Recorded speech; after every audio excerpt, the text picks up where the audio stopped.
Every other video on YouTube is about self-improvement. Improve this, improve that. Just keep caking on the improvements. But life is ironic and has a sense of humor. What we needed all along is self-destruction. Before doing any building, you have to break yourself down. And funny enough, you end up getting to where you want to go faster and as the best version of you. You are going to lose some of yourself in this process, hence it being called self-destruction. But get excited, you have no idea how much you needed this. Let me help you with the breakdown and the build up, because on your own, you may do this all wrong. To start, get a blank Google Doc or a blank page of your journal ready. On the top, title it Self-Destruction. And the first thing you write down is a description of what you want to achieve in life. This is a description of your vision state self. We talk about vision exercises in our channel. Won't get too deep on it here, but check out the other videos to get a better sense of this if you need. Write whatever comes to mind, anything health and fitness related that's a goal, finance and wealth related, something to do with relationships. I'll give you an example of what I would write as what I want to achieve in life. It would be, I exercise for 1 hour each day and I feel great about how I feel and how I look. I have a large and global community that benefits from my life tips, and we all are walking together on a journey of feeling real good holistically. I have a healthy family that I get to spend a lot of time with, and there's a lot of love and growth all around. I think you get the gist. More detailed, the better. Once you have that, then we can get into the breakdown. Here are 4 exercises to self-destruct properly, so you can get rid of parts of yourself that are getting in the way. First, you have to blow up some of the things you do. Just put an end to them. You probably are doing things right now that are limiting your happiness and capping your chances of reaching your goals. Bad habits are naturally attracted to people without strong intentionality, just like mold to stagnant water.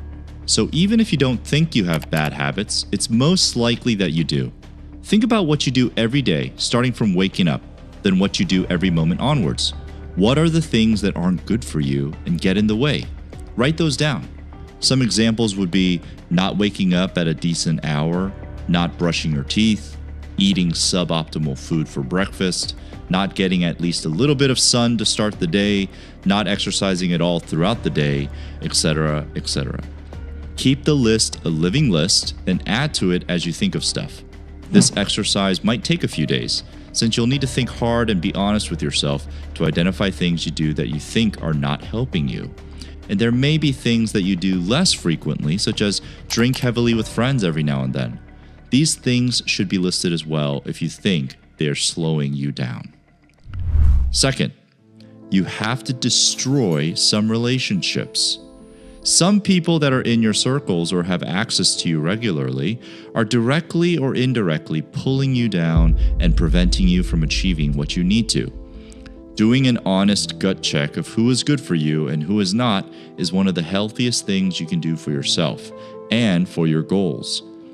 List down all of the people that you are exposed to regularly in life, then very objectively score them against the goals you have.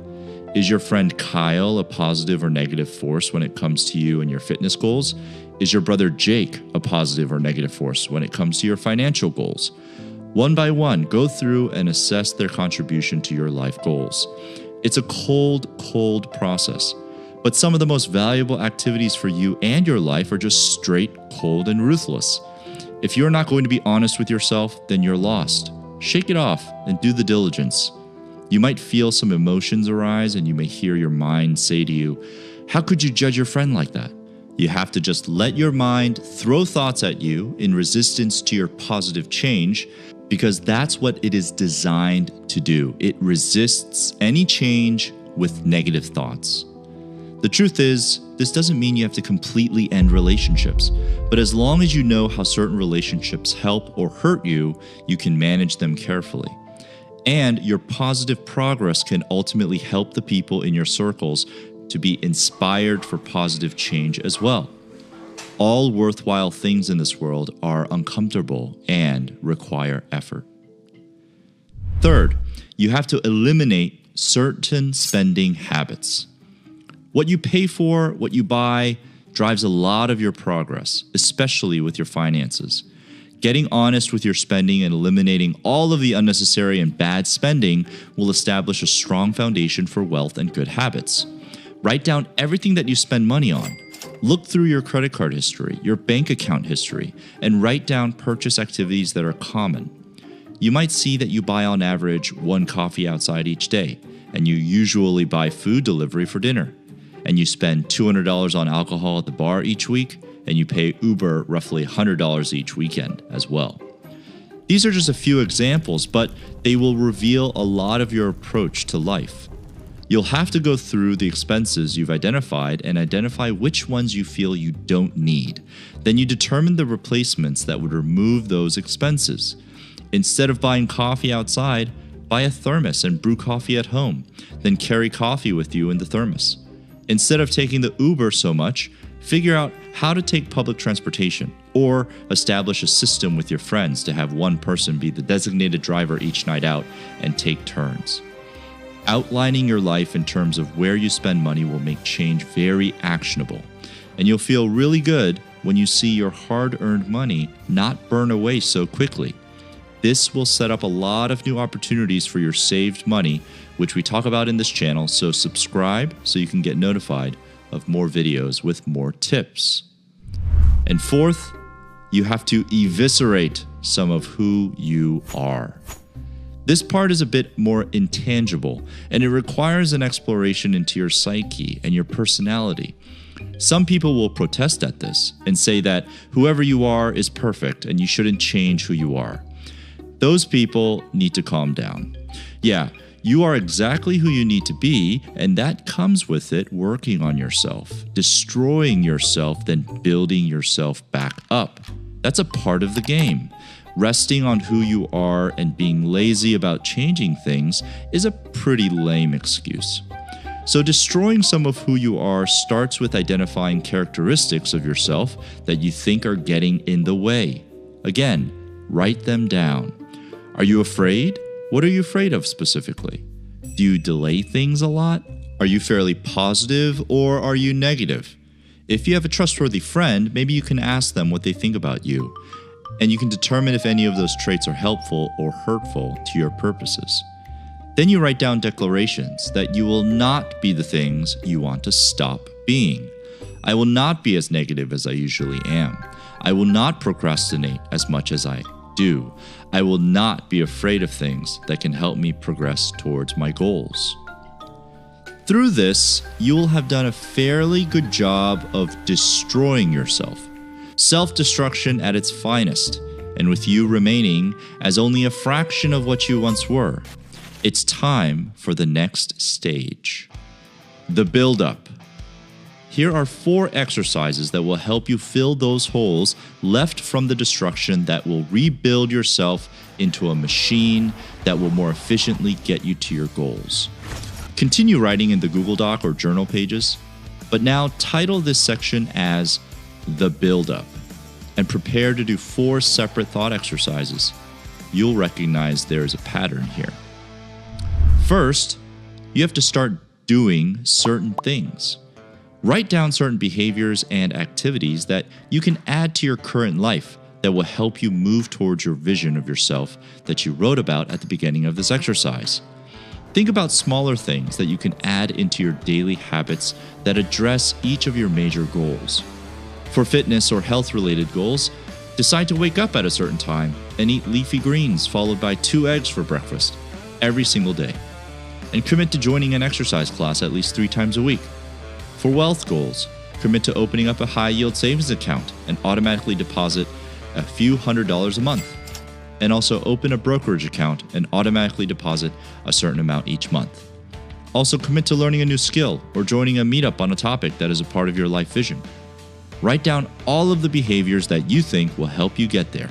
Be very specific and make the behaviors actionable. This will significantly increase the chances of you adopting them. Second, you have to start hanging around certain people. Who in your circle is going to be a positive force in you accomplishing some of your goals? Is there someone that has already achieved certain shared goals and is willing to help? You need to write those names down and make an effort to connect with them more frequently and connect with them on those relevant topics. If these people are passionate about the topic you have a goal in, then they should be more than happy to help you and walk that path with you. If you are in need of finding people outside of your circle to provide you with positive influence towards your goal progress, then you have to start exposing yourself to the right communities. Join meetups that are around your goal topics.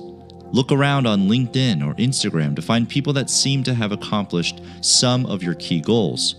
Also, ask around your circle if anyone knows anyone that has gone through and accomplished some of your goals. The power of connections will surprise you. Positive human forces in your life that have walked the path you want to walk are living cheat codes. It may take some time to find the right ones, but it is oh so worth it. So you must not give up the search. Third, you have to start making certain assets. When you build yourself up from the ashes, you need to consider your assets as a part of you holistically. And most likely there will be some asset component to your vision state self. If you wish for a certain amount of wealth or passive income or business ownership, this comes with it the need to create your own assets. Think about what types of assets you would like to have in the future. Would you like a certain type of home to live in and other real estate to generate passive income? Would you like to also create videos for the sake of transferring your knowledge to your loved ones and the world? Would you like incomes from dividends from stocks or stocks to borrow against in the future since loans against your own assets are at lower rates and loans are not taxed? Well, then you need to start building those assets now. Once you shortlist the assets that you'd like to have in the future, start identifying the steps you can take now that will begin the journey. The asset that you are working towards might seem like it's far too ambitious or unattainable, but again, tell your brain to stop yammering and just think about the smallest steps you can take now to slowly accrue the assets over time. Remember, the power of compounding is a life wonder.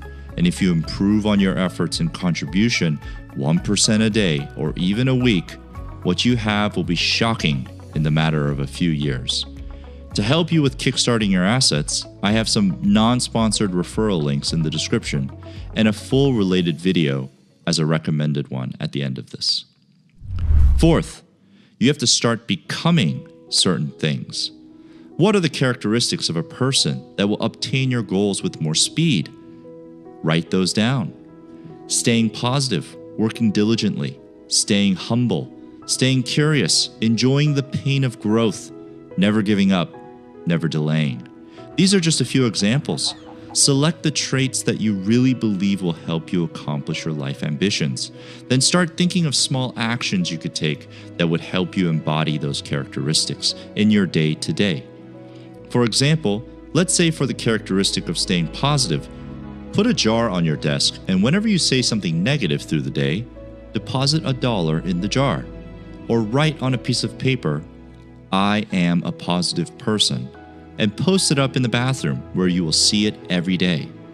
For the characteristic of working diligently, have a dry erase board put up on your fridge or elsewhere visible, and commit to writing down the 3 must-complete items on there before you sleep.